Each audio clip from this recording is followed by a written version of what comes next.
Welcome to my YouTube channel. Hello friends, welcome back. So here's my new lecture and the topic is menstrual cycle. So what is menstrual cycle?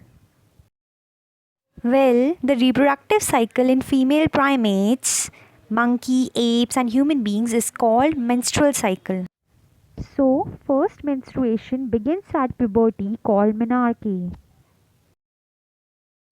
In human beings, menstruation is repeated at an average interval of 28 to 29 days, and the cycle of events from one menstruation to another one is called menstrual cycle. One ovum is released in each menstrual cycle. That is, one female gamete is released. Phases of menstrual cycle. So there are four phases of menstrual cycle. One is the menstrual phase, which lasts for up to 3 to 5 days. The second is the follicular phase or proliferative phase. Third one is ovulatory phase.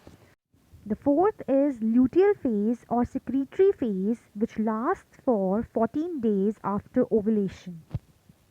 Now we're going to discuss about details of each phase. The menstrual cycle is the menstrual phase. Here menstrual flow occurs, so the blood flow occurs here and it lasts for 3 to 4 days, 3 से 4 दिन तक ये रहता है. And blood flow क्यों होता है? Because of the breakdown of the endometrium lining of the uterus.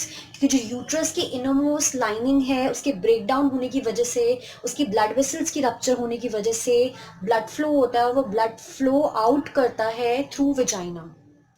So menstruation usually occurs about 14 days after ovulation. Ovulation का मतलब है कि जब एग ओवम रिलीज होता है, तो ओवम रिलीज होने के 14 डेज के बाद यूजुअली मेंसेस होती हैं. एंड वो कब होती है? जब ओवम फर्टिलाइज नहीं होता. Because fertilisation is the process जहाँ पे स्पर्म्स और ओवम की मीटिंग हो जाती है, और अगर स्पर्म्स और ओवम की मीटिंग हो जाती है, स्पर्म्स आ जाते हैं, देन क्या होता है? प्रेगनेंसी हो जाती है, और जब प्रेगनेंसी होती है तो मेंस्ट्रुएशन स्टॉप हो जाती है. सो अगर एग फर्टिलाइज नहीं होगा, ओवम फर्टिलाइज नहीं होगा, तभी मेंस्ट्रुएशन होगी. सो अगर लैक ऑफ मेंस्ट्रुएशन में बी इंडिकेटिव ऑफ प्रेगनेंसी. सो अगर मेंस्ट्रुएशन नहीं हो रही, दैट मीन्स कि हो सकता है कि प्रेगनेंसी हो, बिकॉज ओवम को स्पर्म मिल गए हैं, तो ओवम जो है उसने स्पर्म के साथ फ्यूजन करके अपना जायगॉट फॉर्मेशन कर लिया है, और अगर जायगॉट फॉर्मेशन होगा तो मेंसेस नहीं होते. सो लैक ऑफ मेंस्ट्रुएशन में भी इंडिकेटिव हो सकता है कि प्रेगनेंसी हो. इसके साथ साथ कुछ एनवायरमेंटल फैक्टर्स भी हैं, जैसे कि stress, poor health, poor diet, heavy exercises, they also lead to lack of menstruation. So the total amount of blood flow in one cycle is 30 to 50 ml. So about 30 to 50 ml of blood is discharged in one cycle. So जो inner lining थी uterus की, endometrium, वो break down हो गया था उसका, वहाँ की ब्लड वेसल्स रप्चर हो गई. तो बॉडी का सेल्फ डिफेंस मैकेनिज्म क्या है? ये अगर किसी एरिया में इंजरी होती है, ब्लीडिंग होती है, तो हमारी बॉडी प्लेटलेट्स बनाना शुरू करती है ताकि ब्लीडिंग स्टॉप हो जाए, तो ब्लड में क्लॉट बनना शुरू हो जाता है. एंड हेयर यूट्रस के पास एक एंजाइम होता है, that enzyme is fibrinolytic enzyme. ये एंजाइम क्या करता है? बेसिकली जो भी क्लॉट बना था ब्लड का यूट्रस के अंदर, वो डिजोल्व कर देता है. इसी वजह से जो ब्लड होता है मेंसेस के अंदर, it always remain in liquid state, clot नहीं होता. इसी वजह से क्लॉट नहीं होता, because of this presence of this enzyme known as fibrinolytic enzyme, जो कि यूट्रस में होते हैं. So basically the second phase of the menstrual cycle is the follicular phase. इस फेज में क्या होगा कि ओवरी और यूट्रस में साइमल्टेनियसली काम होगा. ओवरी में क्या होगा कि जो प्राइमरी फॉलिकल्स हैं ओवरी के, वो ग्रो होके मेच्योर ग्राफिन फॉलिकल में कन्वर्ट हो जाएंगे. अगर आपने मेरी प्रीवियस वीडियो नहीं देखी oogenesis, so please go in the description box below. वहाँ पर मैंने एक्सप्लेन किया हुआ है कैसे प्राइमरी फॉलिकल जो है ओवरी के अंदर वो ग्रो करके मेच्योर ग्राफिन फॉलिकल में कन्वर्ट हो जाएंगे. तो ओवरी के अंदर क्या होगा कि जो प्राइमरी फॉलिकल्स हैं वो ग्रो होकर मेच्योर ग्राफिन फॉलिकल में कन्वर्ट हो जाएंगे. एंड यूट्रस के केस में क्या होगा कि जो एंडोमेट्रियम है, लेयर है यूट्रस की, वो दोबारा से रीजनरेट करनी शुरू कर देगी थ्रू प्रोलिफरेशन. प्रोलिफरेशन का मतलब है सेल डिवीजन करके वापस से एंडोमेट्रियम रिपेयर होना शुरू हो जाएगी. और ये जो फेज को प्रोलिफरेटिव फेज भी बोलते हैं. एंड ये जो चेंजेस ओवरी और यूट्रस में आते हैं, they are induced by the change in levels of hormones. So hormones के लेवल में चेंज होने की वजह से कौन कौन से हार्मोन्स के लेवल चेंज होते हैं? सो पिट्यूटरी के हार्मोन्स एंड ओवरी के हार्मोन्स. पिट्यूटरी रिलीज करना शुरू कर देती है गोनाडोट्रोफिन्स, एंड ओवरी अपने हार्मोन्स रिलीज करना शुरू कर देती है oestrogen. So they will help in producing these changes.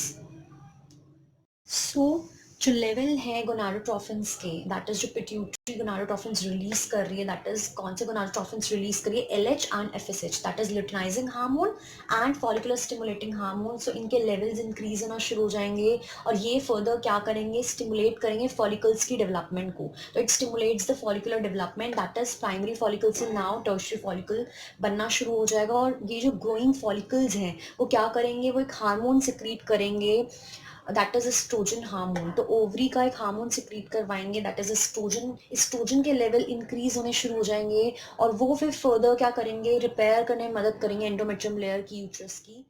So the oestrogen levels in the blood continues to rise, continue होना शुरू हो जाएंगे, इंक्रीज होना शुरू हो जाएंगे और एकदम पीक पे रीच कर जाएंगे. और कब पीक पे रीच करेंगे, जब ग्राफिन फॉलिकल्स जो हैं वो सरफेस पे आना शुरू कर देंगे ओवरी के. So at that time estrogen levels जो हैं वो इंक्रीज करना शुरू कर देंगे. एंड इतना एस्ट्रोजन लेवल पीक पर चला जाएगा कि ये स्टिमुलेट करेगा एंटीरियर लोब ऑफ पिट्यूटरी को, और फिर anterior lobe of pituitary secrete करेगा और ज़्यादा एलएच हार्मोन, एंड जो कि इनिशिएट करेगा the next stage of the menstrual cycle, that is the third stage, that is the ovulation. Third जो इवेंट है मेंस्ट्रुअल साइकिल का, that is ovulation. So rapid secretion होना शुरू हो जाएगा एलएच हार्मोन का, एकदम से एलएच हार्मोन के लेवल्स जो है पीक पे पहुंच जाएंगे, जिसको हम बोलेंगे एलएच सर्ज. और एलएच सर्ज होने की वजह से क्या होगा कि ग्राफिन फॉलिकल रप्चर हो जाएंगे, और अगर ग्राफिन फॉलिकल रप्चर हो जाएंगे तो ओवम रिलीज हो जाएगा, that is the process of ovulation हो जाएगा.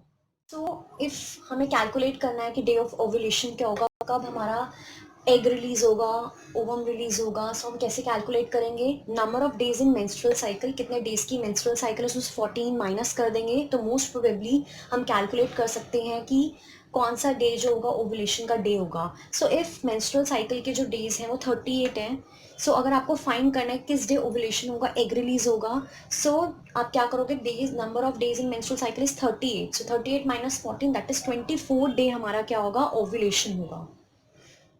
So the fourth phase of the menstrual cycle is a luteal or secretory phase. After the third phase, that is the ovulation, egg release हो चुका है. So egg या ovum जो है वो वहाँ से move करके कहाँ जाएगा, fallopian tube के अंदर जाएगा, और fallopian tube से वो कहाँ जाएगा, travel करता हुआ through tube towards uterus. और जैसे ही वो uterus की तरफ जाएगा वो wait करेगा sperms का कि sperms आए और ovum fuse करे, and then fertilization का process proceed हो और pregnancy हो. So now the remains of graphene follicle, जो भी रिमेन्स होंगे ग्राफिन फॉलिकल के, बिकॉज एग डिस्चार्ज हो चुका है, और जो रिमेन्स पार्ट बचे होंगे वो किस में कन्वर्ट हो जाएंगे, ट्रांसफॉर्म हो जाएंगे, कॉर्पस ल्यूटियम में ट्रांसफॉर्म हो जाएंगे. और देन दिस कॉर्पस ल्यूटियम जो है वो आपके सिक्रीट करेगा large amount of progesterone hormone, जो कि एंडोमेट्रियम की मेंटेनेंस करेगा, एंड साथ ही कॉर्पस ल्यूटियम एस्ट्रोजन भी रिलीज करेगा जो वापस से थिकन करेगा एंडोमेट्रियम को. सो ये जो एलएच हार्मोन है वो क्या करेगा, ग्राफिन फॉलिकल्स के जो सेल्स हैं उनको ट्रांसफॉर्म करा देगा into corpus luteum, and this corpus luteum is yellowish mass of follicular cells, and this corpus luteum secrete estrogen and progesterone hormones, and when the estrogen levels and the progesterone levels are high, it inhibits the release of FSH and LH hormones. So follicular stimulating hormone और luteinizing hormone के जो levels हैं वो कम होना शुरू हो जाएंगे, जो कि further क्या करेंगे, it further prevents की डेवलपमेंट ना हो नए फॉलिकल्स की ड्यूरिंग दिस ल्यूटियल और सिक्रीटरी फेज. तो एस्ट्रोजन और प्रोजेस्टेरोन के लेवल इंक्रीज हो चुके हैं, जिसकी वजह से क्या होगा कि एलएच और FSH, that is luteinising hormone और फॉलिकुलर स्टिमुलेटिंग हार्मोन के लेवल्स जो हैं वो डिक्रीज होना शुरू हो जाएंगे.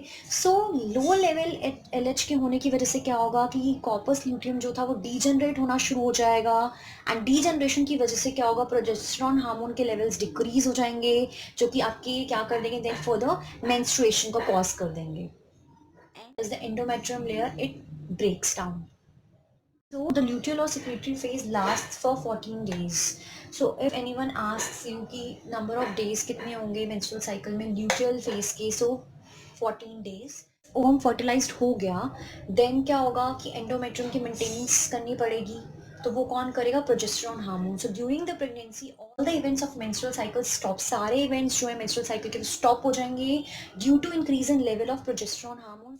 द एब्सेंस ऑफ फर्टिलाइजेशन अगर नहीं होती है, स्पर्म और ओवम नहीं फ्यूज होते हैं, तो कॉर्पस ल्यूटियम क्या होगा, डीजनरेट हो जाएगा. क्यों डीजनरेट होगा, क्योंकि प्रोजेस्टेरोन लेवल जो है वो डिक्रीज हो चुका है, एंड जिसकी वजह से क्या होगा, डिसइंटीग्रेशन हो जाएगा एंडोमेट्रियम लेयर का, एंडोमेट्रियम लेयर टूट जाएगी एंड कॉजेस मेंस्ट्रुएशन, जिसकी वजह से न्यू मेंस्ट्रुअल साइकिल की बिगनिंग हो जाएगी. In human beings, menstrual cycle stops around 50 years of age, termed as menopause. At this time, woman no longer ovulates and thus move out of childbearing phase. All the ovarian follicles have degenerated and there is a deficiency of estrogen and progesterone hormone. FSH and LH produced by anterior lobe of pituitary, but now ovary is not responding to these hormones.